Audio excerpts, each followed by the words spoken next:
തെലുങ്ക് നടൻ കോട്ട ശ്രീനിവാസ റാവു അന്തരിച്ചു. ഇന്ന് രാവിലെ ഹൈദരാബാദ് ഫിലിം നഗറിലെ വീട്ടിൽ വച്ചായിരുന്നു അന്ത്യം സംഭവിച്ചത്. 83 വയസ്സായിരുന്നു അദ്ദേഹത്തിന്. തെലുങ്ക് സിനിമാ ലോകത്തെ പ്രധാന നടന്മാരിൽ ഒരാളായ കോട്ട ശ്രീനിവാസ റാവു 750ഓളം ചിത്രങ്ങളിൽ അഭിനയിച്ചിട്ടുണ്ട്. KB ശ്രീധരൻ വിവരങ്ങളുമായിട്ടുണ്ട്. ശ്രീധരൻ, വാർദ്ധക്യ സഹജമായ അസുഖങ്ങളെ തുടർന്ന് ഏറെ നാളായി ചികിത്സയിലായിരുന്നു അദ്ദേഹം, അല്ലേ? കഴിഞ്ഞ കുറച്ചു കാലമായി ചികിത്സയിൽ തന്നെയായിരുന്നു അദ്ദേഹം. അതോടൊപ്പം തന്നെ അദ്ദേഹത്തിൻ്റെ മകൻ അടുത്തിടെ മരിച്ചിരുന്നു. ഇതിനെ തുടർന്ന് കടുത്ത വിഷാദ രോഗത്തിലുമായിരുന്നു കോട്ട ശ്രീനിവാസ റാവു. ഇന്ന് പുലർച്ചെ 4 മണിയോടെ ഹൈദരാബാദ് ഫിലിം നഗറിലെ വസതിയിൽ വെച്ചാണ് അദ്ദേഹത്തിൻ്റെ അന്ത്യം സംഭവിക്കുന്നത്.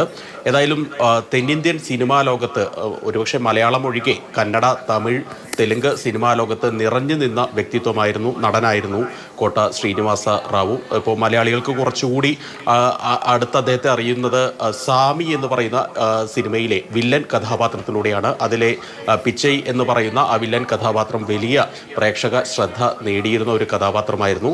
അങ്ങനെ നിരവധി വില്ലൻ വേഷങ്ങളും കോമഡി വേഷങ്ങളൊക്കെ കൈകാര്യം ചെയ്തിരുന്ന വലിയൊരു നടൻ തന്നെയാണ് ഇപ്പോൾ അദ്ദേഹത്തിൻ്റെ വിയോഗം സംഭവിച്ചിരിക്കുന്നത്. തെലുങ്ക് സിനിമാ ലോകം ഒന്നാകെ ഇപ്പോൾ ഹൈദരാബാദിലെ വസതിയിലേക്ക് എത്തിക്കൊണ്ടിരിക്കുകയാണ്. മുഖ്യമന്ത്രിമാരായിട്ടുള്ള രേവന്ത് റെഡ്ഡിയും അതുപോലെ തന്നെ ചന്ദ്രബാബു നായിഡുമൊക്കെ വിയോഗത്തിൽ ദുഃഖം രേഖപ്പെടുത്തുകയൊക്കെ ചെയ്തിട്ടുണ്ട്.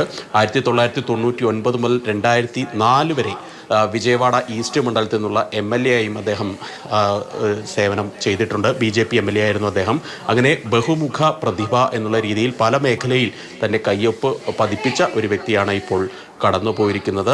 സംസ്കാരം തുടങ്ങിയ കാര്യങ്ങളൊക്കെ പിന്നീട് തീരുമാനിക്കുമെന്നാണ് കുടുംബാംഗങ്ങൾ അറിയിച്ചിരിക്കുന്നത്. ഏതായാലും സിനിമാ ലോകത്തെ പ്രമുഖരും അതുപോലെ തന്നെ രാഷ്ട്രീയ രംഗത്തെ പ്രമുഖരെല്ലാം തന്നെ അദ്ദേഹത്തിന് അന്ത്യാഞ്ജലി അർപ്പിക്കുന്നതിന് വേണ്ടി ഇപ്പോൾ ഹൈദരാബാദിലേക്ക് തെലുങ്ക് നടൻ കോട്ട ശ്രീനിവാസ റാവു അന്തരിച്ചു. ആ വിയോഗ വാർത്തയാണ് പ്രേക്ഷകരുമായി KB ശ്രീധരൻ പങ്കുവച്ചത്.